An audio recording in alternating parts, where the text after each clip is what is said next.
کشورم سعادتی یگانه ای مادرم، محبتی یگانه ای باورم، برای جاودانه ها.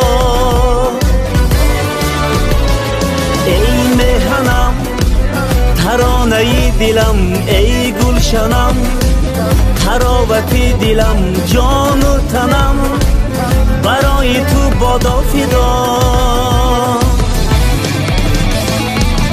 وطنی جان بپیش همیشه بپیش، ملکی جانان بپیش همیشه بپیش، سخنی پیش و رهنم